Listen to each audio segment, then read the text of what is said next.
Hello students, good morning. I am Deepak Singh, your GS faculty. हम लोगों ने अपने लास्ट वीडियो में हम लोगों ने टॉपिक स्टार्ट किया था कि अंग्रेजों द्वारा जो बंगाल पर नियंत्रण स्थापित होता है उसका क्रम क्या था, या कैसे किस क्रम से जो यूरोपियों में, चूँकि अब अंग्रेज ही रह गए थे, जो कि अब धीरे धीरे जो भारतीय जो राज्य हैं उन पर अपना नियंत्रण स्थापित कर रहे हैं, क्योंकि उन्होंने अब भारत से यूरोपियों को तो बाहर खदेड़ दिया था। अब उनके सामने बचे हुए थे जो भारतीय जो राज्य थे, जिनमें से जब मुगल शासन कमज़ोर हो जाता है तो उस मुगल शासन के अवशेष पर, मुगल साम्राज्य के अवशेष पर अब बंगाल अवध हो गया, हैदराबाद हो गया, या फिर हम देखें मराठा हो गए, मैसूर हो गए। ये काफ़ी सारे स्वतंत्र अलग अलग छोटे छोटे राज्यों में विभाजन हो गया था। ये छोटे छोटे जो राज्य थे वो स्वतंत्र हो चुके थे मुगल साम्राज्य के अवशेषों पर। तो हम देखेंगे कि उसी क्रम में जो अंग्रेज हैं वो अब एक एक करके जो स्वतंत्र जो राज्य हैं उन राज्यों पर अपना नियंत्रण स्थापित कर रहे हैं। तो इसमें आप लोगों ने शुरुआत की थी अंग्रेजों के द्वारा बंगाल पर नियंत्रण से, जिसमें हम लोगों ने मुर्शिद कुली खां के बारे में पढ़ लिया था। उसके बाद हम लोगों ने उसके जो मुर्शिद कुली खां के जो उत्तराधिकारी थे उनके सुजाउद्दीन के बारे में पढ़ा, फिर हमने सरफराज के बारे में पढ़ा, अली वर्दी खां के बारे में पढ़ लिया। फिर हम लोगों ने बात किया था कि अली वर्दी खां के बाद अली वर्दी खां का जो उत्तराधिकारी बनता है, क्योंकि देखिए अली वर्दी खां के कोई भी पुत्र थे नहीं, अली वर्दी खां की 3 पुत्रियां थी। तो अब ये क्लियर था कि अली वर्दी खां के बाद उसका जो उत्तराधिकारी है वो उसकी पुत्रियों के ही परिवार से किसी न किसी को बनना था। तो जब अली वर्दी खां की मृत्यु होती है तो उसकी सबसे छोटी बेटी, जो कि पटना में जिसका विवाह हुआ था, तो वो सबसे छोटी जो बेटी है उसका पुत्र नाम होता है उसका सिराजुद्दौला।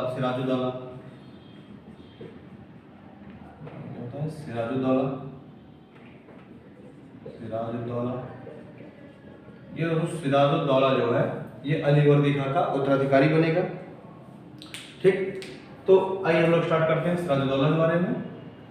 सिराजुद्दौला 1756 में बनता है बंगाल का नवाब।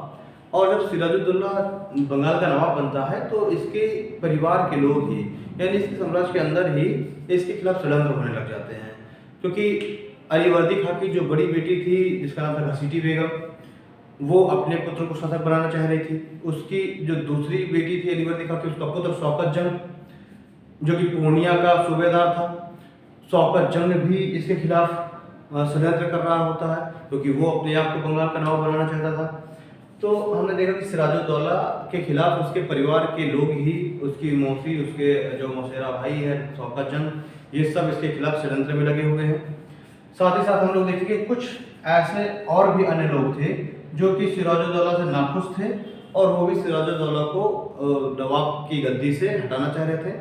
जिनमें से कुछ लोगों का उल्लेख आवश्यक है, जैसे कि एक है राय दुर्लभ, एक व्यक्ति था, ठीक है, एक वो इस तरीके से धनाढ्य व्यक्ति था राय दुर्लभ। राजवल्लभ एक व्यक्ति था, ठीक है। ऐसे कुछ लोग थे, जैसे एक नगर सेठ था जिसका नाम जगत सेठ था, जिसका नाम, तो वो सेठ व्यापारी वर्ग का था जगत सेठ, वो भी इसके विरुद्ध षड्यंत्र में लगा हुआ था। साथ ही साथ इसका सेनापति जिसका नाम था मीर जाफर, सबसे प्रमुख था इसका सेनापति मीर जाफर। ये मीर जाफर भी इसके विरुद्ध षड्यंत्र में शामिल हो जाएगा, और ये मीर जाफर ही सबसे अहम भूमिका निभाएगा सिराजुद्दौला के पतन में। तो स्टार्ट करते हैं हम लोग सिराजुद्दौला के बारे में। यहीं से प्लासी के युद्ध की पृष्ठभूमि भी तैयार होना चालू हो जाएगी, उसका जो बेस है प्लासी के युद्ध का यहीं से तैयार होना चालू हो जाएगा। देखिए, सिराजुद्दौला जब गद्दी पर बैठता है तो चूंकि जो अली वर्दी खां था वो भी यूरोपियों को मधुमक्खी की संज्ञा दिया था उसने, वो तब सिराजुद्दौला जब गद्दी पर बैठता है, इसको भी आभास था कि यूरोपियों ने जैसे अदर छोटे छोटे साम्राज्यों के साथ किया है, राज्यों के साथ किया है, वैसे ही हमारे साथ करेंगे। तो सिराजुद्दौला शुरुआत से ही जो अंग्रेज थे इनके विरुद्ध रहता था, ठीक है, इनसे नाखुश रहता था। तो सिराजुद्दौला ने क्या किया कि अब जैसे ही वो शासन संभालता है, जब नवाब बनता है, तो वो अंग्रेजों के लिए कुछ फरमान जारी करता है, कुछ आदेश देता है। उन जो आदेश थे, उन आदेशों में कुछ पॉइंट्स थे, जैसे कि ये अंग्रेजों से कहता है कि आप जो है, जो फोर्ट विलियम है, जो कलकत्ता की व्यापारिक कोठी थी, उस फोर्ट विलियम की आप किलेबंदी नहीं कर सकते। ठीक है, तो हम देखते हैं कि फोर्ट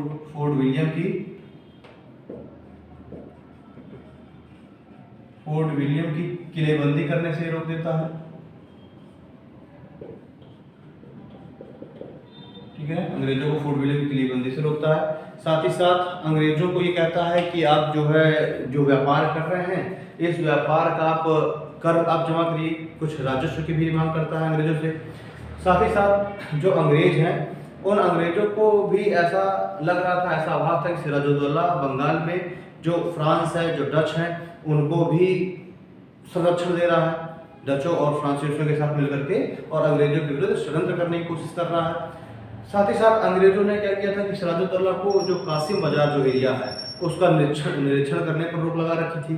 तो ये कुछ पॉइंट थे जो कि सिराजुद्दौला और अंग्रेजों के बीच में मतभेद के, इनके बीच में जो आपसी मनमुटाव है, इसका कारण बने। इसके बाद हम लोग देखेंगे, क्योंकि आपस में मनमुटाव तो था ही, इन दोनों के बीच में मनमुटाव तो था ही, तो अब इसमें हम देखते हैं कि इन्हीं मनमुटाव के कारण 15 जून 1756 को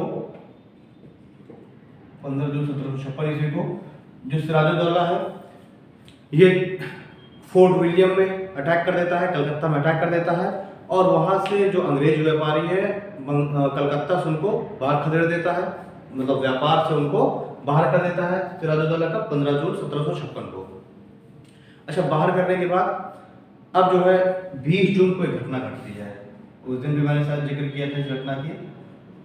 20 जून 1756 को एक घटना घटती है, और ये घटना होती है कि जब ये सिराजुद्दौला फोर्ट विलियम पर अटैक करता है, तो वहाँ पर कुछ अंग्रेज अधिकारी थे। उन अंग्रेज वो तो वहीं पे फोर्ट विलियम के एक कमरे में ये सिराजुद्दौला और अंग्रेज अधिकारियों को बंद कर देता है, और कहा जाता है कि उन अंग्रेज अधिकारियों की संख्या थी 146। तो 146 इन अंग्रेज अधिकारियों को वहीं फोर्ट विलियम के एक कमरे में बंद कर देता है, और इसी को कहा जाता है, इसी को काल कोठरी की घटना या ब्लैक होल की घटना भी कहते हैं। काल कोठरी या ब्लैक होल,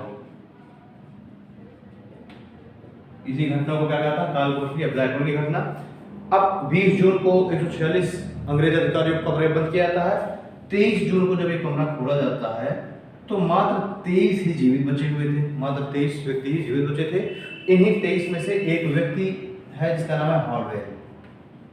इन्हीं 23 में से एक व्यक्ति है हॉलवेल, और इस हॉलवेल को काल कोठरी की घटना का प्रत्यक्षदर्शी भी कहा जाता है। ठीक है, यही हॉलवेल ही इस सारी घटना का उल्लेख करता है। ठीक, अब देखिए इस काल कोठरी की घटना के बाद अंग्रेज और जो सिराजुद्दौला है, इनके बीच का जो मनमुटाव है वो और ज्यादा व्यापक हो जाता है, और ज्यादा बढ़ जाता है। अब सिराजुद्दौला क्या करेगा कि उस कलकत्ता पर सिराजुद्दौला ने अधिकार कर लिया, बंगाल के पूरे क्षेत्र पर अधिकार करके, और अंग्रेजों को वहां से बाहर खदेड़ दिया। फिर क्या होगा, जनवरी 1757 को एडमिरल मद्रास के एडमिरल वॉटसन और जो लॉर्ड क्लाइव है, इनके नेतृत्व में एक सेना भेजी जाती है। बंगाल की जो सैन्य टुकड़ी है, बंगाल का जो उस समय का सेनापति है, उसके सहयोग के लिए, उसकी मदद के लिए मद्रास से एडमिरल वॉटसन और कर्नल लॉर्ड क्लाइव, इन दोनों के नेतृत्व में एक सेना भेजी जाती है। यहाँ बंगाल के जो सैन्य टुकड़ी है, बंगाल का जो सेनापति है, उसके सहयोग के लिए। अच्छा, जब ये यहाँ पर बंगाल में जब आक्रमण करता है सिराजुद्दौला, तो यहाँ के जो अंग्रेज अधिकारी हैं, जो सेनापति है, वो सारे भाग करके बंगाल छोड़ करके, और एक आइलैंड है वहीं बंगाल के तट पर ही, बंगाल की खाड़ी में एक आइलैंड है जिसका नाम फुल्टा द्वीप। इस फुल्टा द्वीप पर सारे के सारे जितने भी लोग बच करके यहाँ से बंगाल से अपनी जान बचा करके भगते हैं, जब ये सिराजुद्दौला आक्रमण कर देता है, तो ये सारे फुल्टा द्वीप पर शरण लिए हुए थे। तो अब यहाँ से न्यूज भेजी जाती है, कहाँ, मद्रास में भेजी जाती है न्यूज, फुल्टा द्वीप से न्यूज भेजी जाती है मद्रास में, और फिर मद्रास से एडमिरल वॉटसन और कर्नल क्लाइव के नेतृत्व में एक सैन्य टुकड़ी आती है, और फिर आकर के इनसे जो बंगाल में जो सैन्य टुकड़ी है जो कि फुल्टा द्वीप में शरण लिए हुए, इससे मिलती है, और फिर ये सारे मिल करके और बंगाल पर आक्रमण करते हैं, और जनवरी 1757 को बंगाल पर नियंत्रण स्थापित कर लिया जाता है। ठीक, तो हम देखेंगे कि जनवरी 1757 में इस सैन्य टुकड़ी के द्वारा, यानी कि क्लाइव के नेतृत्व में और वॉटसन के नेतृत्व में जो सैन्य टुकड़ी आई थी मद्रास से, इनके नेतृत्व में बंगाल पर नियंत्रण स्थापित कर लिया जाता है।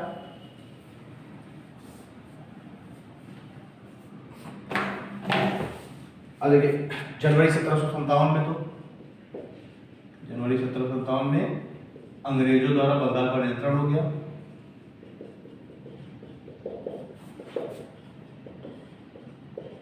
ठीक, जब अंग्रेजों के द्वारा बंगाल पर नियंत्रण हो गया तो अब देखेंगे हम लोग 9 फरवरी 1757 को सिराजुद्दौला के और अंग्रेजों के बीच में एक संधि होगी। ठीक है, सिराजुद्दौला और अंग्रेजों के बीच में एक संधि होगी और इस संधि का नाम क्या है दोस्तों? अलीनगर की संधि। ठीक है, तो हम लोग देख रहे हैं 9 फरवरी 1757 को सिराजुद्दौला के और अंग्रेजों के बीच एक संधि होती है और इस संधि का नाम है दोस्तों अलीनगर की संधि। अब इस अलीनगर की जो संधि है, इस संधि की कुछ शर्तें थी। इस अलीनगर की संधि की हम शर्तें देखेंगे। इस अलीनगर की संधि की शर्तों के द्वारा जो सिराजुद्दौला है वो अंग्रेजों को जो 1717 का जो फरमान था, वो 1717 के फरमान के आधार पर बंगाल में कर मुक्त व्यापार की अनुमति दे देता है। ठीक है, अलीनगर की संधि की कुछ शर्तों में हमने देखा, पहला तो अंग्रेजों को जो बंगाल पर कर मुक्त व्यापार की अनुमति मिल जाती है।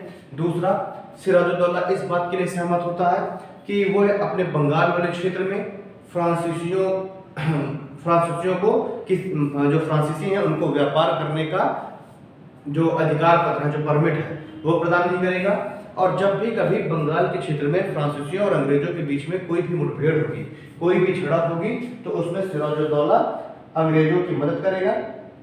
ठीक है, और साथ ही साथ जो सिराजुद्दौला है वो 3 लाख रुपए हर जाने के रूप में देगा, क्षतिपूर्ति देगा। ठीक है, हमने अलीनगर की संधि शर्तें क्या क्या देखी। पहले तो 1717 का जो फरमान है, जो फर्रुखियत ने फरमान जारी किया था, उस फरमान के आधार पर बंगाल के क्षेत्र में कर मुक्त व्यापार की परमिशन दे दी जाएगी अंग्रेजों को। साथ ही साथ 3 लाख रुपए क्षतिपूर्ति दी जाएगी। और जब भी कभी फ्रांसीसियों और अंग्रेजों के बीच झड़प होगी बंगाल के क्षेत्र में, तो उसमें सिराजुद्दौला अंग्रेजों का साथ देगा।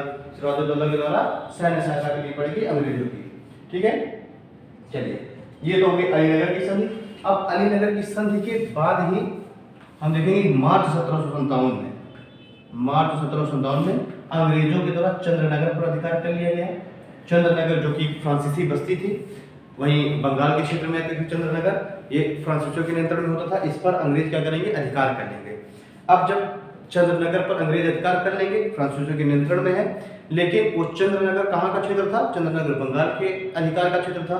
तो इसको जो सिराजुद्दौला है, इसको अलीनगर की संधि का उल्लंघन मानेगा। ठीक है, तो ये जो चंद्रनगर पर जो आक्रमण किया गया, एक तरीके से इसी को सिराजुद्दौला ने अलीनगर की संधि का उल्लंघन किया और इसी के कारण यही कारण बनता है अलीनगर की संधि का जो उल्लंघन है, यही कारण बनता है प्लासी के युद्ध का। तो हम देखेंगे प्लासी का युद्ध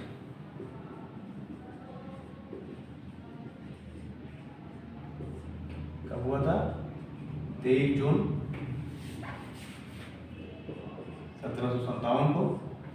इसके अगर हम कारण देखें, अभी आपसे पूछा था कि प्लासी के युद्ध का कारण क्या था। देखिए, प्लासी के युद्ध का कारण था कि पहली बात तो जो ब्रिटिश है उनको ये विश्वास हो गया था कि जो सिराजुद्दौला है वो अपने बंगाल के क्षेत्र में, जहाँ पर सिराजुद्दौला जहाँ का नवाब है, इस बंगाल के क्षेत्र में वो डचों को और फ्रांसीसियों को समर्थन दे रहा है, उनको आश्रय दे रहा है। ठीक है, या फिर हम कहें कि अंग्रेजों को ऐसा लग रहा था कि जो सिराजुद्दौला है वो डचों और फ्रांसीसियों के साथ मिलकर के अंग्रेजों के खिलाफ षड्यंत्र करने की कोशिश कर रहा है। दूसरा हम देखेंगे, जो ब्रिटिश है वो ब्रिटिश केवल कर मुक्त व्यापार से ही संतुष्ट नहीं थे, अब वो बंगाल पर अपना राजनीतिक रूप से भी अधिकार करना चाह रहे थे, यानी पूरी तरीके से बंगाल को अपने अधीन करना चाह रहे थे। ठीक है, तीसरा हम देखेंगे कि जो ब्रिटिश है इन्होंने सिराजुद्दौला के ऊपर और सिराजुद्दौला ने ब्रिटिशों के ऊपर अलीनगर की संधि का उल्लंघन का दोषारोपण किया। ठीक है, तो जो प्लासी के युद्ध का जो सबसे महत्वपूर्ण कारण है वो है अलीनगर की संधि का उल्लंघन।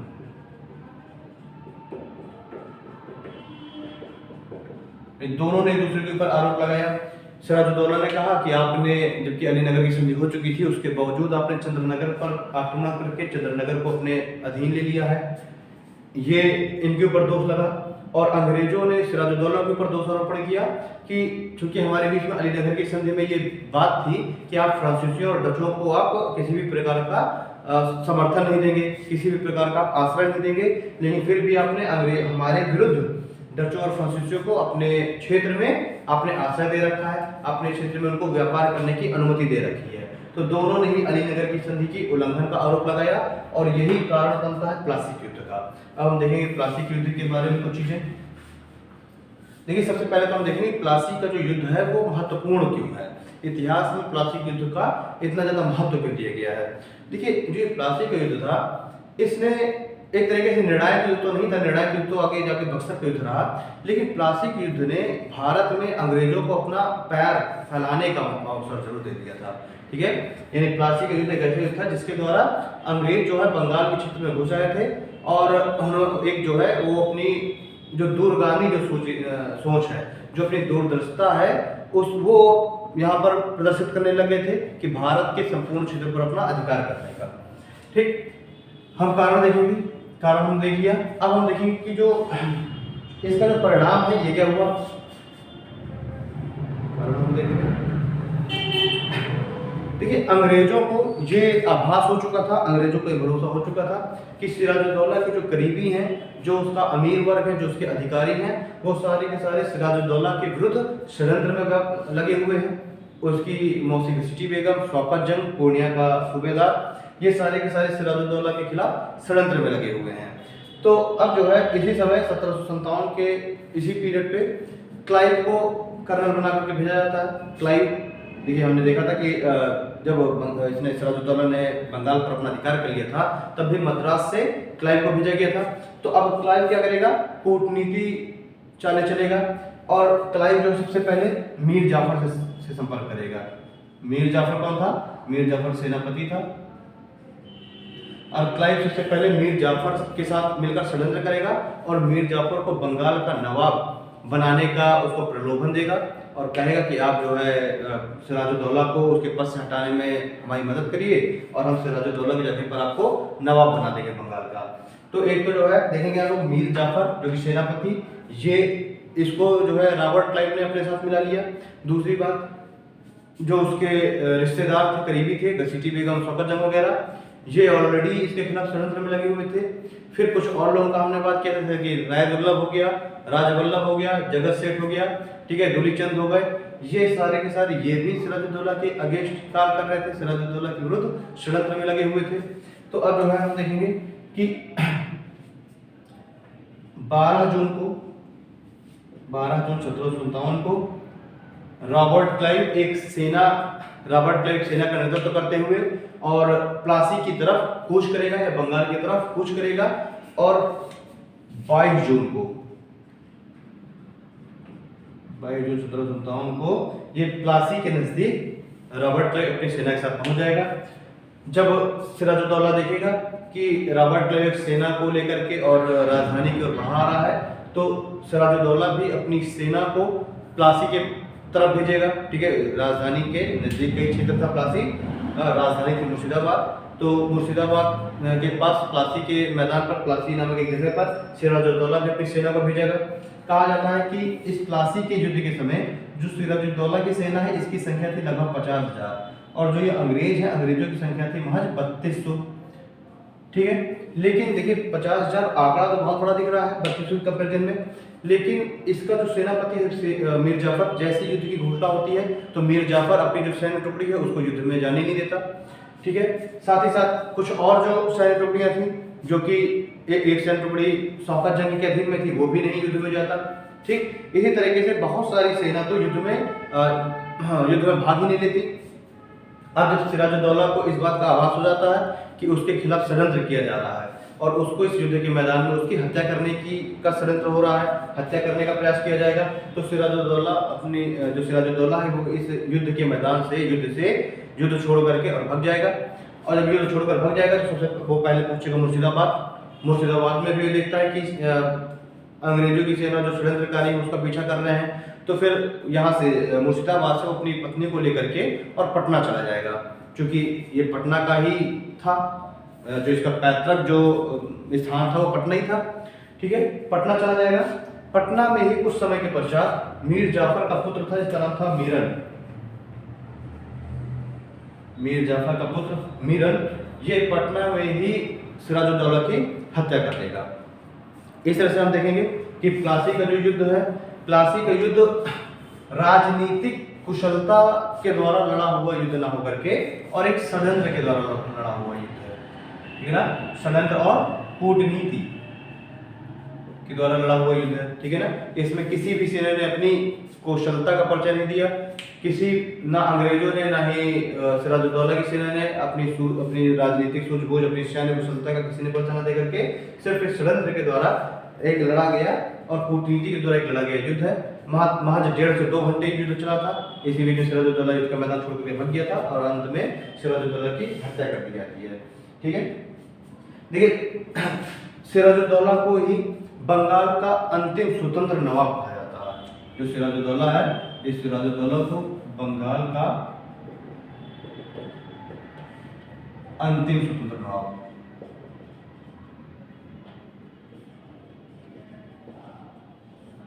ठीक है। सिराजुद्दौला को बंगाल का अंतिम स्वतंत्र नवाब कहा जाता है। क्यों? क्योंकि इसके बाद फिर वो मीर जाफर, मीर कासिम, उसके बाद नाजिमुद्दौला जो भी बनेंगे, ये सारे के सारे एक तरीके से कठपुतली नवाब के रूप में दिखाई देंगे हमें। चलिए, ये तो हो गया प्लासी का युद्ध। अब हम लोग प्लासी के युद्ध के आगे की घटनाओं को देखते हैं।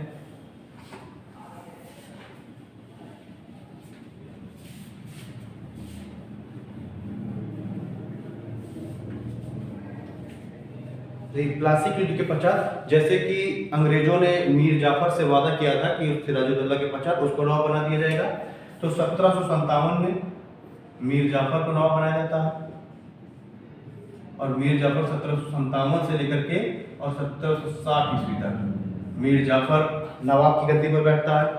अब जब मीर जाफर को नवाब बनाया जाता है तो कुछ शर्तें भी मीर जाफर के साथ लगाई गई थी। मीर जाफर के साथ कुछ शर्तों के आधार पर ही मीर जाफर को नवाब बनाया गया था।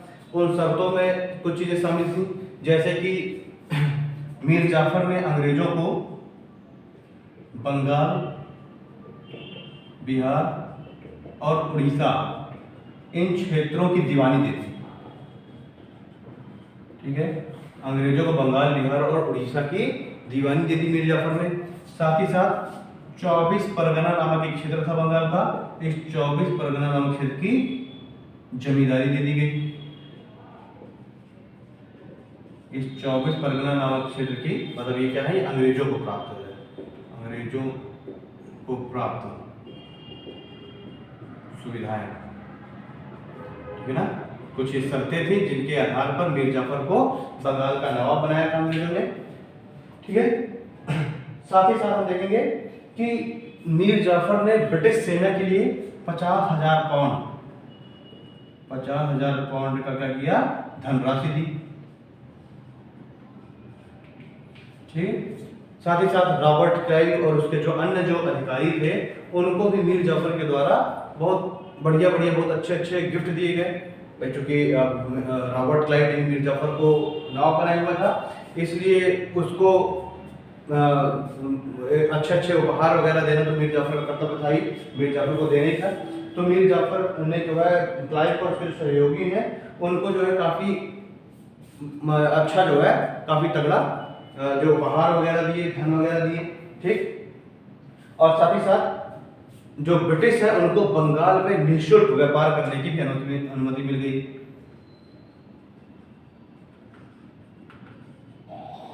बंगाल में निःशुल्क व्यापार की अनुमति मिल गई, ठीक है। ये कुछ चीजें प्राप्त हुई इस प्लासी के युद्ध के पश्चात। अंग्रेजों को कुछ सुविधाएं प्राप्त हुई, बंगाल, उड़ीसा और बिहार की दीवानी मिल गई, 24 परगना की जमींदारी दी गई, काफी अच्छे जो है गिफ्ट वगैरह मिले, ठीक। 50,000 पाउंड की धनराशि सेना को मिली, बंगाल में निःशुल्क व्यापार करने की अनुमति मिल गई, ठीक है। और साथ ही साथ बंगाल में जो सभी फ्रांसीसी बस्तियां हैं वो सारी फ्रांसीसी बस्तियां अंग्रेजों को दे दी जाएंगी। ठीक है, बंगाल की शर्तें हैं हम लोग देख रहे हैं, ठीक ना। बंगाल की सारी फ्रांसीसी बस्तियां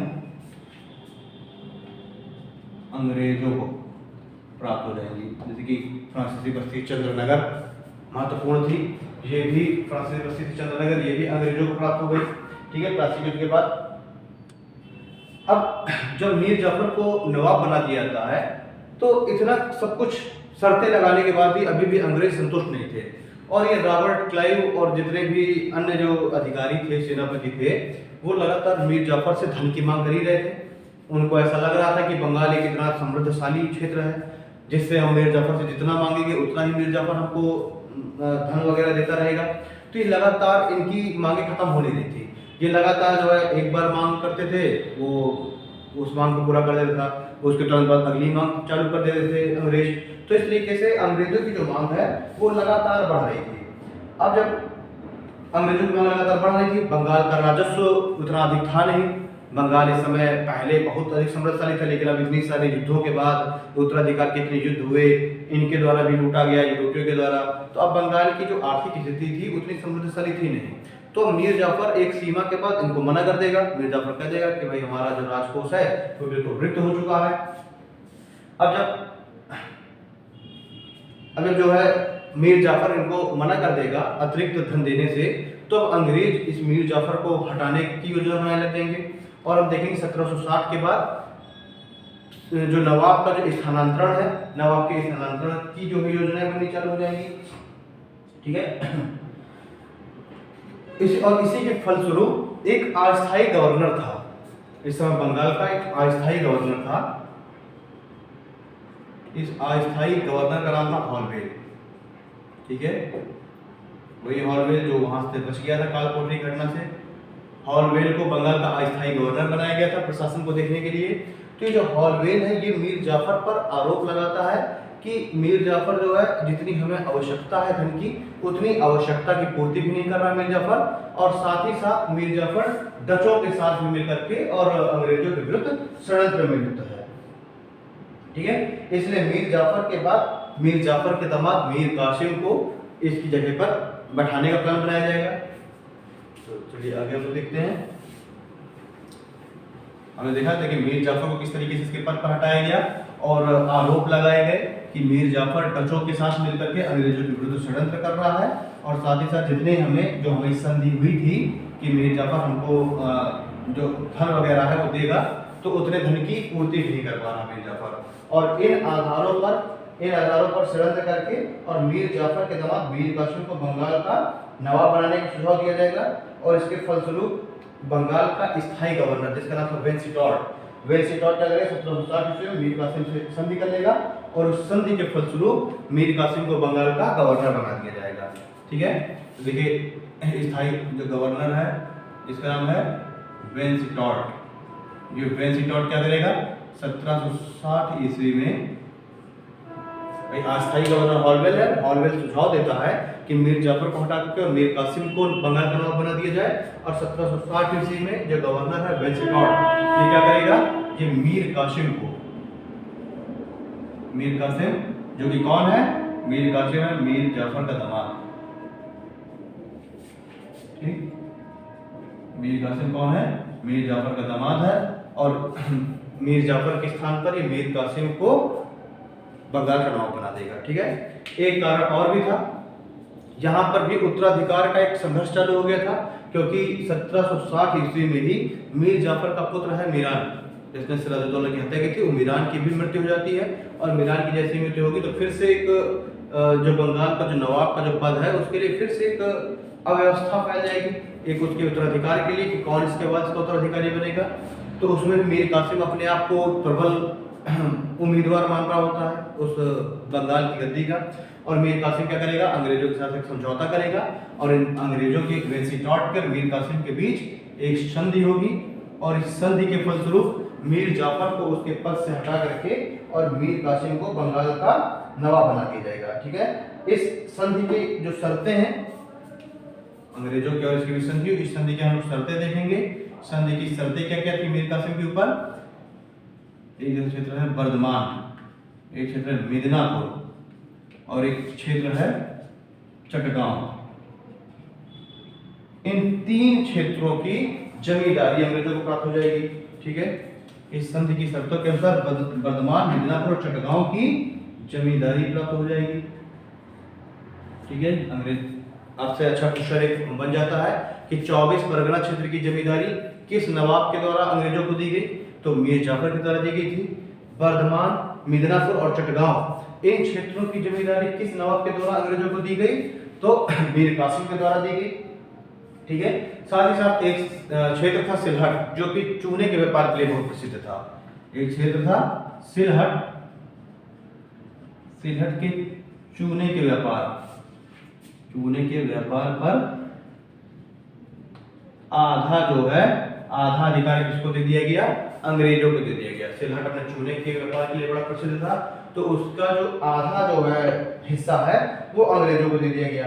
साथ ही साथ हम देखते हैं कि ब्रिटिश के द्वारा, मतलब जो ब्रिटिश है वो जब एक शर्त ये भी रखी गई कि ब्रिटिश जब दक्षिण भारत के अभियान पर जाएंगे तो उस समय मीर कासिम के द्वारा 5 लाख रुपए की सहायता भी की जाएगी। ठीक है ना, 5 लाख रुपए की आर्थिक सहायता भी की जाएगी जब ब्रिटिश क्या करेंगे, जब ब्रिटिश जाएंगे दक्षिण भारत के अभियान पे।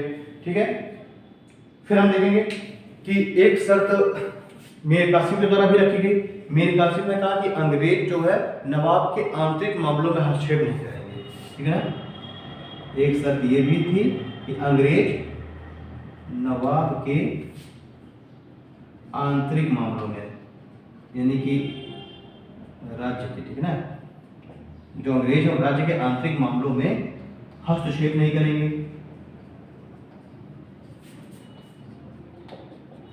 ठीक, तो ये कुछ शर्तें थी जिन शर्तों के आधार पर मीर कासिम को मीर जाफर के स्थान पर बंगाल का नवाब नियुक्त कर दिया गया। ठीक है, अब नवाब का पद प्राप्त करने के बाद बहुत सारे विभिन्न मुद्दे हुए जिनके आधार पर मीर कासिम और जो अंग्रेज है इनके बीच भी मनमुटाव चालू हो गया। ठीक है, कुछ समय तक तो सब कुछ ठीक ठाक चला। मीर कासिम जैसे ही गद्दी पर बैठा उसने जो है वेंसीटाट और जो अन्य जो अधिकारी थे, ब्रिटिश अधिकारी, इनको उसने बहुमूल्य उपहार वगैरह गिफ्ट किए। इन क्षेत्रों की जमींदारी दी। युद्ध हार जाने के रूप में जो ये सब अव्यवस्थाएं फैली, इसके रूप में काफी हर्जाना वगैरह भी दिया। ठीक है, लेकिन अब चूंकि एक सीमा थी, मीर कासिम जैसे ही गद्दी पर बैठा ये जानता था कि जो अंग्रेज हैं किसी के भी सगे नहीं है। मीर जाफर को हटा करके इन्होंने मुझे नवाब बनाया है, कुछ समय पश्चात मुझे हटा करके लोग किसी और को नवाब बनाने की फिराक में लग जाएंगे, कोई किसी और के लिए षड्यंत्र करने लग जाएंगे। ठीक है, तो मीर कासिम नवाब बनते ही सबसे पहले अंग्रेजों को रेगुलेट करने के लिए, नियंत्रित करने के प्रयासों में लग गया। इसने क्या किया, मीर कासिम ने शुरुआत में तो काफी सारी रियायतें इनको दी, लेकिन उसके बाद हम देखेंगे कि इसने क्या किया कि अंग्रेजों ने इनके बीच टकराव के हम लोग देखेंगे कि टकराव क्यों हुआ मीर कासिम और अंग्रेजों के बीच, क्यों जो है अब ये देखिए यही कारण है जो कि बक्सर के युद्ध की एक पृष्ठभूमि तैयार कर रहा है, एक कारण बनेगा बक्सर युद्ध का। तो हम देखेंगे कि अंग्रेजों ने क्या किया था कि एक व्यक्ति था जिसका नाम मोहम्मद रजा खां, उसको बंगाल का नायब सूबेदार नियुक्त कर दिया था। ठीक है, नवाब तो था मीर कासिम, लेकिन मोहम्मद रजा खां को क्या कर दिया था, नायब सूबेदार नियुक्त कर दिया था। मीर कासिम जब गद्दी पर बैठेगा कुछ समय पश्चात ही इस जो नायब सूबेदार है मोहम्मद रजा खां, उसको उसके पद से हटा देगा। और साथ ही साथ एक जो है एक व्यक्ति था राम नारायण, जो कि बिहार का नायब सूबेदार था। ये राम नारायण मोहम्मद का, इसका जो मीर कासिम है इसका विरोधी था। तो ये उस राम नारायण को उस नायब सूबेदारी के पद से हटा कर उसकी हत्या कर देगा। अब चूंकि राम नारायण किसका आदमी है, वो तो अंग्रेजों का प्रतिनिधि है, इससे जो अंग्रेज हैं और जो मीर कासिम है इनके बीच में टकराव की स्थिति आ जाएगी। साथ ही साथ हम लोग देखते हैं कि जो मीर कासिम है, मीर कासिम को कुछ समय के बाद ऐसा पता चला कि जो अंग्रेज अधिकारी हैं वो नवाब के द्वारा जारी किया गया जो दस्तक है, दस्तक एक पास हुआ करता था, उस पास को जिनके पास भी वो पास होता था, दस्तक होता था, उनसे कर नहीं वसूला जाता था। ठीक है, उनसे कर मुक्त व्यापार का एक अधिकार पत्र होता था, इसका नाम क्या था, दस्तक। ठीक है, दस्तक क्या था, एक तरीके से पास था, और ये पास नवाब के द्वारा जारी किया गया था कि नवाब के जो क्षेत्र है उस क्षेत्रों में जिसके पास भी दस्तक होगा उससे किसी भी तरीके का कर नहीं वसूला जाएगा। तो मीर कासिम को यहाँ पर पता चला कि जो अंग्रेज अधिकारी हैं वो क्या करते हैं, भारतीय व्यापारियों को भी वो दस्तक भेज देते हैं कुछ पैसे लेकर के, और वो जो दस्तक है वो भारतीय व्यापारियों को भी भेज देते हैं। इससे जो मीर कासिम का जो राजस्व है उसमें कमी आ रही थी, क्योंकि एक तो अंग्रेजों से तो राजस्व मिल ही नहीं रहा था, भारतीय व्यापारियों से ही थोड़ा बहुत राजस्व मिल रहा था। तो भारतीय व्यापारियों को भी ये लोग क्या करते थे, जो अधिकारी थे अंग्रेज अधिकारी, वो पैसे लेकर के भारतीय व्यापारियों को दस्तक भेज देते थे, जिससे क्या हो रहा था, दस्तक का हम देखेंगे दस्तक का मिसयूज हो रहा था यहाँ पर, ठीक है ना, दस्तक का यहाँ पर क्या हो रहा था, मिसयूज हो रहा था। और ये अंग्रेज अधिकारी क्या करते थे, अंग्रेज अधिकारी पैसे लेकर भारतीय व्यापारियों को ये दस्तक दे देते थे, भारतीय व्यापारियों को दस्तक बेच रहे थे। इससे क्या हुआ, इससे जो है जो राजस्व है इस राजस्व में कमी आ रही थी, और इसका जो है मीर कासिम ने इसका विरोध किया। अब जब इस चीज का मीर कासिम ने विरोध किया तो ये जो अंग्रेज है इससे भी नाराज हो गए। फिर क्या करता, मीर कासिम ने इनके ऊपर 9% राजस्व लगा दिया। इनसे कहा गया कि आप जो भी व्यापार कर रहे हैं उसका आप हमें 9% राजस्व के रूप में दीजिए, कर के रूप में दीजिए। तो अंग्रेज इससे भी गुस्सा हो गए, क्योंकि अंग्रेज तो कर मुक्त जो फ्री ट्रेड है, जो मतलब राजस्व मुक्त जो व्यापार है उसको अपना जन्मसिद्ध अधिकार मान रहे थे। तो जैसे इसने 9% का कर इनके ऊपर लगाया, इससे नाराज हो गए। फिर जब इसने जो है इस दस्तक का जो मिसयूज है इसके लिए इसने विरोध किया कि आप जब भारतीय व्यापारियों को दस्तक न बेचिए, इससे भी नाराज हो गए, ठीक है। साथ ही साथ एक काम और हुआ कि मीर कासिम ने अपनी जो राजधानी है, अपनी राजधानी को इसने मुर्शिदाबाद से मुंगेर शिफ्ट कर दिया। मुर्शिदाबाद से मुंगेर राजधानी का स्थानांतरण कर दिया। अब चूंकि देखिए राजधानी का मुर्शिदाबाद से मुंगेर राजधानी के स्थानांतरण का कारण क्या था, क्योंकि जो मुर्शिदाबाद है ये कलकत्ता के करीब का क्षेत्र था, और कलकत्ता में किसका प्रभाव अधिक था, अंग्रेजों का। तो ये अंग्रेजों के प्रभाव से अपनी राजधानी को दूर ले जाने के लिए इसने मुर्शिदाबाद से मुंगेर अपनी राजधानी का स्थानांतरण कर दिया, क्योंकि इसको ये चीज का पहले से आभास था कि आने वाले कुछ समय में ही अंग्रेजों के साथ इसका विरोध होना आवश्यक है, अंग्रेजों के साथ इसका कोई ना कोई युद्ध अवश्य होगा। तो अंग्रेजों के प्रभाव से अपनी राजधानी को दूर करने के उद्देश्य से इसने मुर्शिदाबाद से अपनी राजधानी मुंगेर शिफ्ट कर दी। यह भी अंग्रेजों की नाराजगी का एक कारण बना। फिर सबसे महत्वपूर्ण जो कारण बना वो ये बना कि जब मीर कासिम ने देखा कि अंग्रेज इस दस्तक का जो मिसयूज है ये करने से बाज नहीं आ रहे हैं, भारतीय व्यापारियों को पैसा लेकर के और दस्तक बेच ही रहे हैं, तो मीर कासिम ने भारतीय व्यापारियों को भी, जो भारतीय व्यापारी हैं, भारतीय व्यापारियों को भी व्यापारिक कर से मुक्त कर दिया, व्यापारिक कर से मुक्त कर दिया।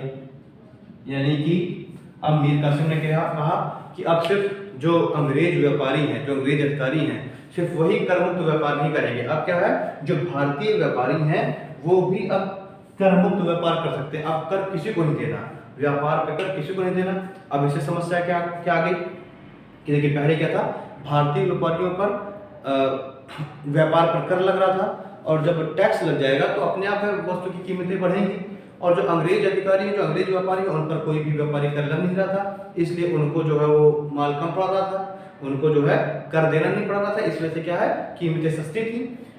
यही कारण था कि भारतीय व्यापारियों, जो विदेशी व्यापारी हैं, जो अंग्रेज व्यापारी हैं, वो भारतीय व्यापारियों के मुकाबले में कहीं अधिक अच्छी पोजीशन पर थे, क्योंकि उनका माल सस्ता था, उनको व्यापारी कर देना नहीं पड़ता था। और भारतीय व्यापारी क्या हो रहे थे, दबे जा रहे थे, क्योंकि उनकी कीमत ज़्यादा थी, तो मार्केट में, बाजार में वो उस हिसाब से अपनी जगह नहीं बना पा रहे थे। तो मीर कासिम ने क्या किया, भारतीय व्यापारियों को भी कर से मुक्त कर दिया, और ये अंग्रेजों को ये बात बहुत ज़्यादा कर गई।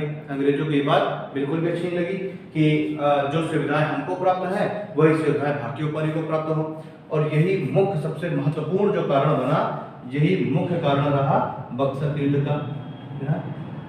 चलिए देखिए, अंग्रेज ये बात चाहते थे नहीं कि जो सुविधाएं हमको मिली हुई है वही सुविधाएं भारतीय व्यापारियों को मिले, लेकिन मीर कासिम ने क्या किया, इस दस्तक के मिसयूज को रोकने के लिए इसने सभी के लिए, चाहे वो विदेशी व्यापारी हो चाहे भारतीय व्यापारी हो, सभी को कर मुक्त व्यापार की परमिशन दे दी।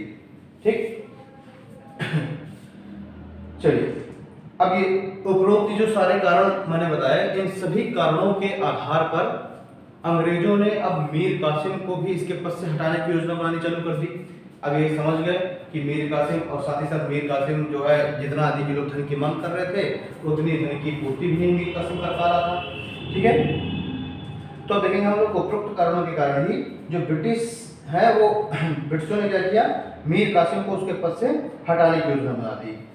2-3 युद्ध होते हैं, जैसे एक बर्धमान का युद्ध होता है, ठीक है, एक जो है मुर्शिदाबाद के पास एक युद्ध होता है। इन युद्धों में बर्धमान और मुर्शिदाबाद के पास एक छोटे मोटे मुठभेड़ होती है मीर कासिम और अंग्रेजों की सेनाओं के मध्य, और इन युद्धों में क्या होगा कि एक ओधवनाला का भी युद्ध होता है। 3 युद्ध होते हैं। इन 3 युद्धों में जो मीर कासिम है इसकी सेना परास्त हो जाती है। छोटी, बहुत ज्यादा व्यापक लड़ाई नहीं थी, छोटी मोटी झड़पें थी। इन झड़पों में जो अंग्रेज सेना है, जो ब्रिटिश सेना है, वो इस मीर कासिम की सेना को पराजित कर देती है और फिर मीर कासिम को इसके पद से हटा करके और 1760 ईस्वी में क्या होगा, मीर जाफर को, सॉरी 1763 में, देखिए जो मीर कासिम है तो मीर कासिम 1760 से 1763 ईस्वी तक नवाब रहता है। 1763 में हम देखेंगे कि 3 झड़पें होंगी, बर्धमान की, मुर्शिदाबाद के, ओधवनाला की 3 झड़पें होंगी।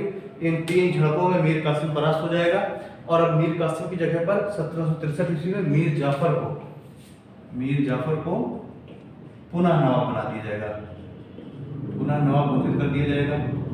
ठीक है ना। अब मीर कासिम की 3 युद्धों में, छोटी छोटी झड़पों में परास्त हो चुका था, तो मीर कासिम राजधानी मुर्शिदाबाद को छोड़ करके और अवध के क्षेत्र में चला जाएगा। ठीक है, अवध के क्षेत्र में हो जाएगा, इलाहाबाद के आसपास के क्षेत्र में, इलाहाबाद वाले क्षेत्र में, वहां पर इसकी मुलाकात होगी सुजाउद्दौला के साथ। सुजाउद्दौला कौन है?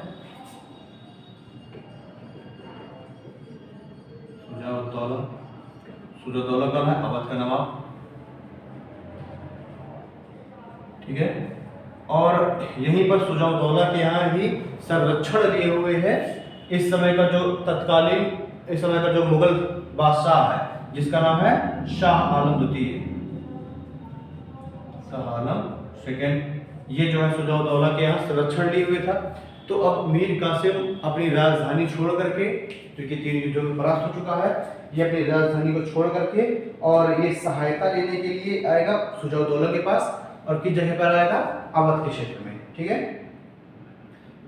चलिए अब ये जब देखिए सहायता लेने की जब आएगा, यहीं पर देखिए एक घटना और काफी महत्वपूर्ण है, जिसके बाद बक्सर का युद्ध होना एक बिल्कुल आवश्यक हो गया। बक्सर का युद्ध बिल्कुल से टाला ही नहीं जा सकता था। ये जो है घटना थी पटना कांड, इसे पटना कांड कहते हैं। यहाँ पर क्या हुआ था कि जो मीर कासिम है इसने जून 1763 ईस्वी में एक घटना हुई थी, इसका वो कहते हैं हम लोग पटना कांड। ये पटना कांड क्या है कि जून 1763 ईस्वी में मीर कासिम ने क्या किया? पटना पर आक्रमण किया और यहाँ पर 148 ब्रिटिश अधिकारियों को, ब्रिटिश जो वहाँ पे सेना के अधिकारी थे, तो 148 अंग्रेजों को मार डाला गया, हत्या कर दी गई। ठीक है, पटना कांड क्या था? मीर कासिम ने पटना पर आक्रमण किया था, कब? जून 1763 ईस्वी में। और यहाँ पर 148 जो ब्रिटिश अधिकारी थे, जो ब्रिटिश जो मतलब यहाँ पर आक्रमण करके और आक्रमण करके पटना पर इसने नियंत्रण स्थापित कर लिया, और 148 जो अंग्रेज वो बंदी बनाए गए और मीर कासिम ने उन 148 युद्ध बंदियों की हत्या कर दी। ठीक है, अब इस घटना के बाद क्या है, जो अंग्रेज हैं वो बिल्कुल से विचलित हो गए, बिल्कुल से रुष्ट हो गए मीर कासिम के ऊपर, और मीर कासिम से बदला लेने के लिए उन्होंने क्या किया? मीर कासिम के विरुद्ध एक युद्ध का ऐलान कर दिया। अब मीर कासिम स्वयं की अंग्रेजों से रक्षा हेतु ये क्या करेगा? सुजाउद्दौला के पास जाएगा, जो कि अवध का नवाब है, और वहीं पर शाह आलम द्वितीय भी अवध के नवाब के यहाँ संरक्षण लिए हुए हैं। अब सुजाउद्दौला शाह आलम द्वितीय और मीर कासिम, ये तीनों मिलकर के एक क्या बनाएंगे, एक त्रिपक्षीय एक मतलब एलाइन बनाएंगे, एक गुट बनाएंगे। ठीक है, इन तीनों ने मिलकर के एक त्रिगुट बनाया। और इस ये त्रिगुट क्या करेगा, अब ये त्रिगुट अंग्रेजों के चंगुल से, अंग्रेजों के प्रभुत्व से बंगाल को स्वतंत्र कराने के लिए प्रयास करेगा। ठीक है, चलिए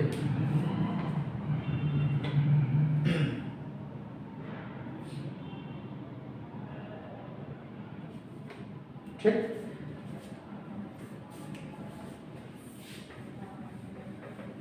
अब देखिए ये जो त्रिगुट बना था सुजाउद्दौला शाह आलम सेकंड और मीर कासिम का, ये त्रिगुट है, ये किससे संघर्ष करेगा, ये युद्ध करेगा अंग्रेजों के साथ। और इस त्रिगुट का बंगाल को स्वतंत्र कराने हेतु जो अंग्रेजों के साथ जो संघर्ष है, अंग्रेजों के साथ जो युद्ध है, यही क्या कहलाएगा, यही कहलाएगा बक्सर का युद्ध।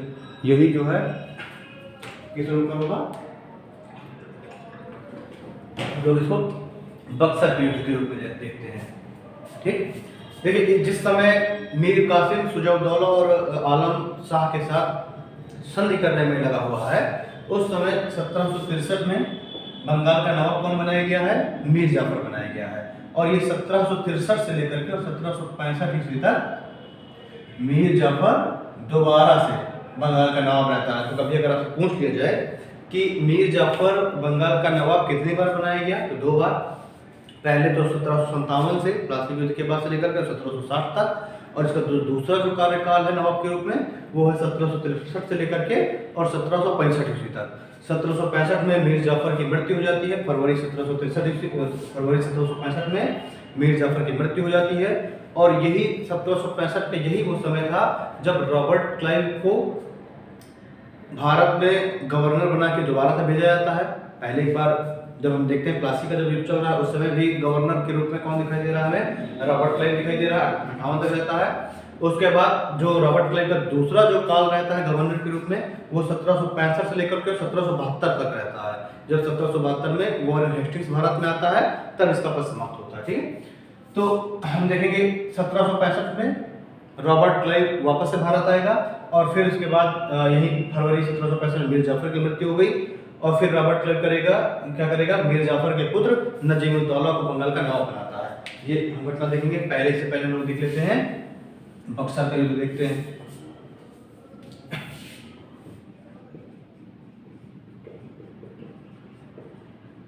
बक्सर का युद्ध 22 अक्टूबर 1764 ईस्वी। ठीक है, इस युद्ध में कौन कौन भाग लेता है बक्सर के युद्ध में? एक तरफ त्रिगुट है सुजाउद्दौला, आलम शाह द्वितीय और जो मीर कासिम है इनका गुट है, और दूसरी तरफ ब्रिटिश है। और जो ब्रिटिश सेना है उसका नेतृत्व किसने किया इस युद्ध में? हेक्टर मुनरो ने। प्लासी के युद्ध का नेतृत्व कौन कर रहा था? रॉबर्ट क्लाइव और वॉटसन। और इस बक्सर के युद्ध का नेतृत्व किसने किया? हेक्टर मुनरो ने। ठीक है, अंग्रेजों का नेतृत्व कर रहा है, अंग्रेजी सेना का नेतृत्व हेक्टर मुनरो। और दूसरा पक्ष कौन है? दूसरा पक्ष है सुजाउद्दौला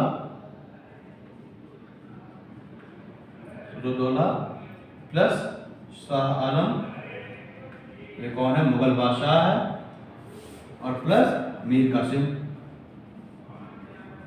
ठीक है, इनके मध्य में बक्सर का युद्ध होता है 22 अक्टूबर 1764 ईस्वी में। देखिए जैसे जो प्लासी का युद्ध है उसको एक विश्वासघात का युद्ध माना जाता है।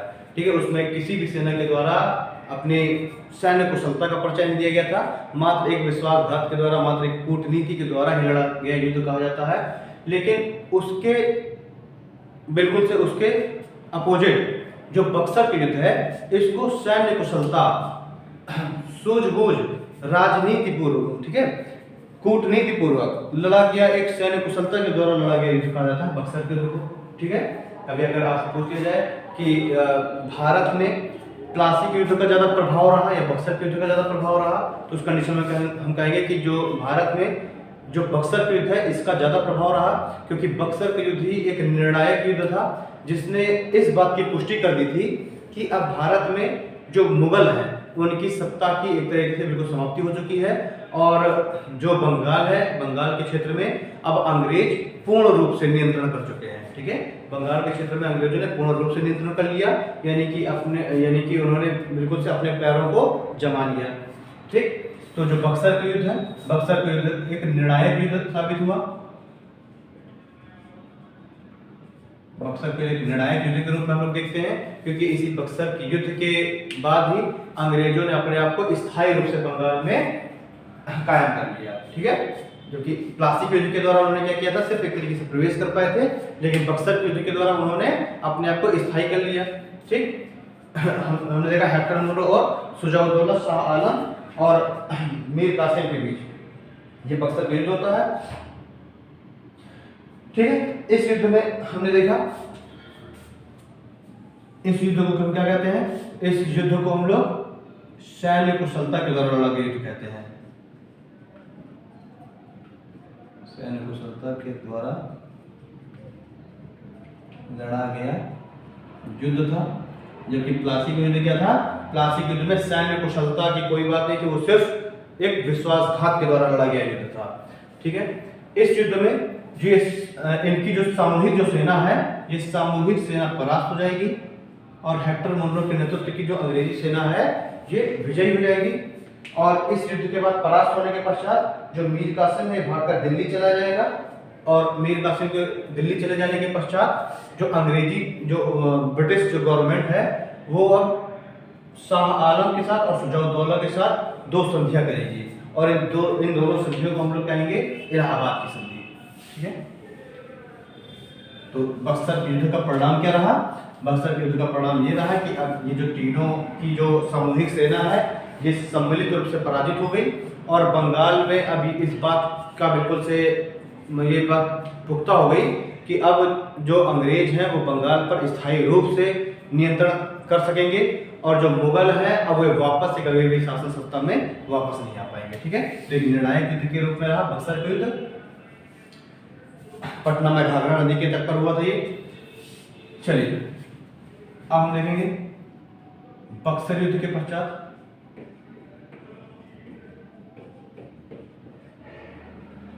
बक्सर के युद्ध के पश्चात इलाहाबाद की संधि हुई। ठीक है, मैंने अभी आप लोगों को बक्सर का युद्ध प्रारंभ करने से पहले मैंने बताया था कि फरवरी 1765 में मीर जाफर की मृत्यु हो गई, और मीर जाफर की जब मृत्यु हो जाती है तो उसका जो पुत्र है नजीबुद्दौला वो बनाया जाता है बंगाल का नवाब, और इसी समय फरवरी 1765 में ही रॉबर्ट क्लाइव का गवर्नर के रूप में दूसरा शासनकाल चालू होगा, और ब्रिटेन से रॉबर्ट क्लाइव को वापस से भारत भेजा जाएगा बंगाल का गवर्नर बना करके। ठीक है, तो जो रॉबर्ट क्लाइव है बंगाल का गवर्नर, ये रॉबर्ट क्लाइव ही इस इलाहाबाद की जो संधि है इसका प्रारूप तैयार करता है, और रॉबर्ट क्लाइव के दिशा निर्देशों में मुगल बादशाह शाह आलम और जो शुजाउद्दौला है अवध का नवाब, इन दोनों के साथ इलाहाबाद की संधि की जाएगी। ठीक है ना, तो रॉबर्ट क्लाइव ने ही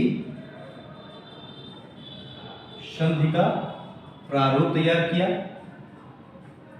रॉबर्ट क्लाइव ने ही इस संधि का प्रारूप तैयार किया, और इस संधि के द्वारा दो संधियां हुई।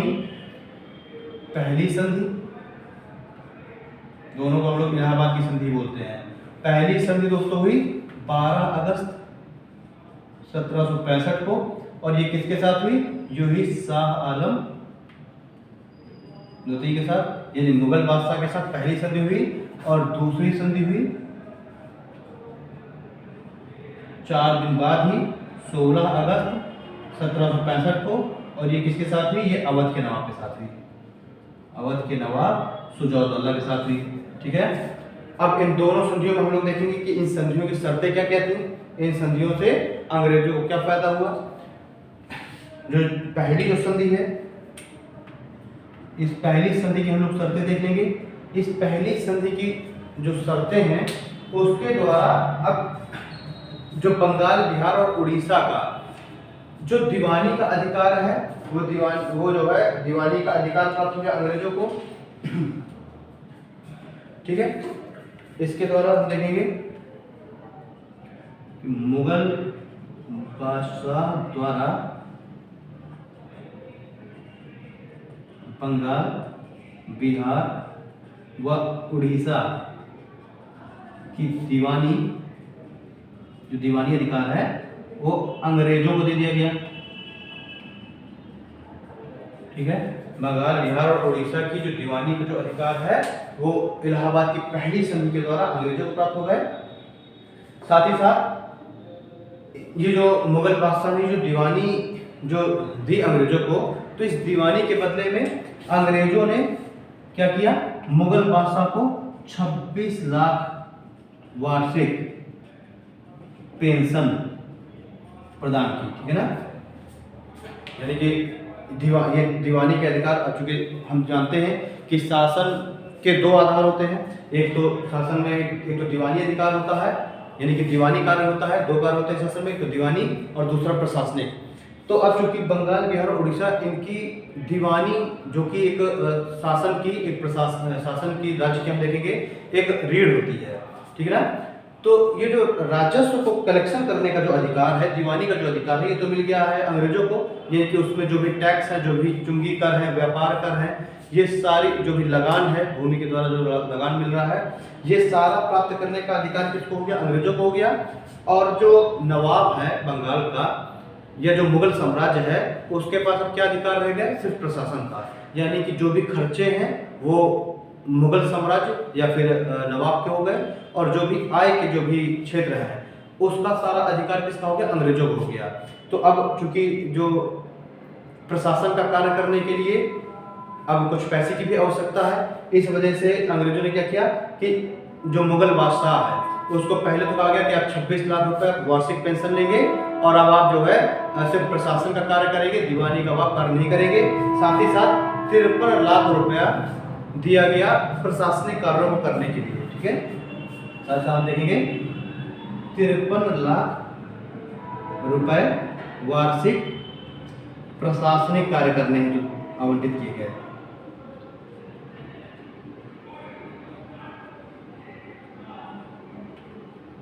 ठीक है, चूंकि कमाई के सारे सोर्सेस तो अब अंग्रेजों के पास थे, इसलिए प्रशासन को चलाने के लिए भी कुछ पैसे की आवश्यकता है। इसी वजह से अंग्रेजों ने क्या कहा कि 53 लाख रुपए आपको वार्षिक मिलेगा इन क्षेत्रों की।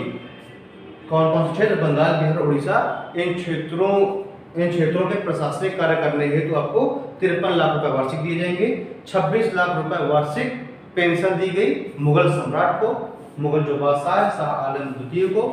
ठीक है, और साथ ही साथ इसमें एक चीज और देखेंगे कि जो अवध का जो नवाब है, तो अवध के क्षेत्र, अवध के प्रशासन, अवध का जो साम्राज्य है उसके क्षेत्र में दो राज्य थे, दो क्षेत्र थे, इलाहाबाद और कारा।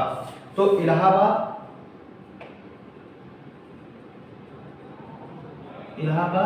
व कारा के क्षेत्र मुगल बादशाह को प्राप्त हो गए।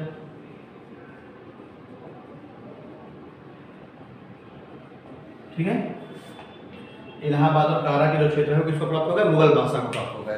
तो आपसे ये पूछ लेता है कि इलाहाबाद की जो पहली संधि है उसकी क्या कह सकते हैं, उसके बारे में आपसे कोई पूछ लेता है एग्जाम में।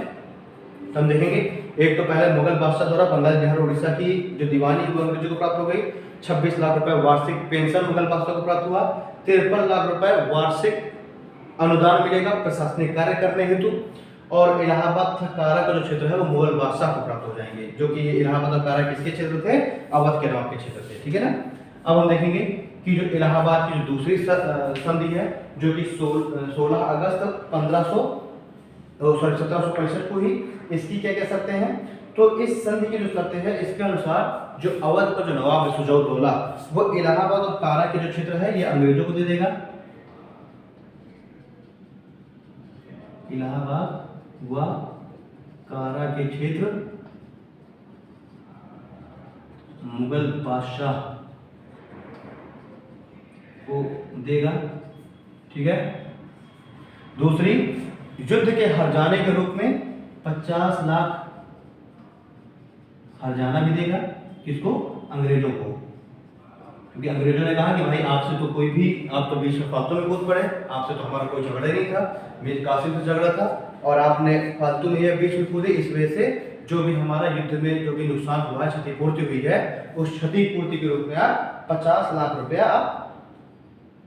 आप युद्ध हर्जाना के रूप में देंगे अंग्रेजों को। ठीक है।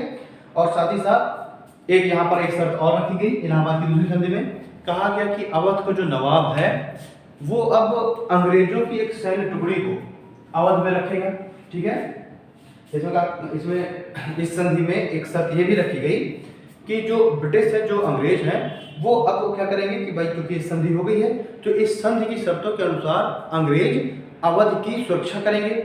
और अवध की सुरक्षा करने के लिए भाई एक सिर्फ ये क्या था, एक से बहाना था कि हम जो ये एक सैन्य टुकड़ी रख रहे हैं वो रख रहे हैं हम अवध की सुरक्षा हेतु, लेकिन इसका जो मेन जो मोटिव था वो ये था कि एक सैन्य टुकड़ी हमेशा अवध में रहेगी और जब भी आवश्यकता पड़ेगी तो सैन्य टुकड़ी तुरंत अवध से अंग्रेजों की सहायता हेतु चली जाएगी। ठीक है। तो इसकी एक शर्त ये थी कि अवध में एक सैन्य टुकड़ी रखी जाएगी। ठीक है। अवध में एक सैन्य टुकड़ी रखी जाएगी और इस सैन्य टुकड़ी का जो भी खर्च है वो खर्च भी नवाब उठाएगा। खर्च का वहन कौन करेगा? नवाब करेगा। ठीक है। तो हमने देखा इलाहाबाद की जो दूसरी संधि है उसमें क्या कह सकते हैं, इलाहाबाद कारागार क्षेत्र मुगल बादशाह को मिल जाएगा, 50 लाख रुपए युद्ध हर्जाना, और अवध में एक सैन्य टुकड़ी रखी जाएगी और उस सैन्य टुकड़ी का जो भी खर्च है वो उन खर्चों का वहन कौन करेगा? उन खर्चों का वहन करेगा अवध का नवाब सुजा-उद-दौला। ठीक है। तो ये हमने देख लिया बक्सर का युद्ध, और बक्सर के युद्ध के बाद हमने इलाहाबाद की संधि देखी। मीर कासिम तो बकर के दिल्ली के क्षेत्र में जा चुका है और शाह आलम द्वितीय और इसके साथ सुजा-उद-दौला के साथ ये दो संधियां हो जाती हैं। अच्छा, एक आपसे डायरेक्ट एक क्वेश्चन पूछ लेगा कि बक्सर का जब युद्ध हुआ तो मुगल सम्राट कौन है? हम सभी लोग जानते हैं शाह आलम द्वितीय, क्योंकि उसने बक्सर के युद्ध में पार्टिसिपेट किया है। लेकिन कभी कभी आपसे पूछ जाता है कि जब प्लासी का युद्ध हुआ है ना, जिस समय प्लासी का युद्ध हुआ इस समय मुगल बादशाह कौन है? ठीक है। जब प्लासी का युद्ध होता है तो इस समय मुगल बादशाह कौन है आपसे कभी कभी पूछ लिया जाएगा, तो हमको ध्यान देना है आलमगीर। मैं एक दिन सारे जितने भी उत्तर मुगल शासक हैं इनके बारे में पूरी एक वीडियो में लेकर के आऊंगा। तो हम देखेंगे 1758 में शाह आलम सेकंड, 1759 में शाह आलम सेकंड बनता है मुगल बादशाह। उससे पहले 1754 से लेकर 58 तक ये आलमगीर सेकंड शासक था। ठीक है। आलमगीर सेकंड मुगल बादशाह था। ठीक है। चलिए, तो ये आपको ध्यान रखना है, प्लासी के युद्ध के समय मुगल बादशाह था आलमगीर सेकंड। अब हम देखेंगे बक्सर का युद्ध हो गया। बक्सर युद्ध के पश्चात मुगल जो ये नवाब के बंगाल के जो नवाब है ये कौन कौन थे? तो 1765 में, चूंकि फरवरी 1765 में मृत्यु हो चुकी है किसकी? मीर जाफर की। फरवरी 1765 में मीर जाफर की मृत्यु हो गई है। मीर जाफर का पुत्र मीरन जो कि ज्यादा योग्य था वो उसकी भी मृत्यु हो चुकी थी 1760 में ही। तो मीर जाफर की मृत्यु के पश्चात, मीर जाफर की जो मृत्यु हुई इसके पश्चात मीर जाफर का पुत्र जिसका नाम था नजीब-उद-दौला, मीर जाफर के पुत्र नजीब-उद-दौला को 1765 में बंगाल का नवाब बनाया जाता है। और जो नजीब-उद-दौला है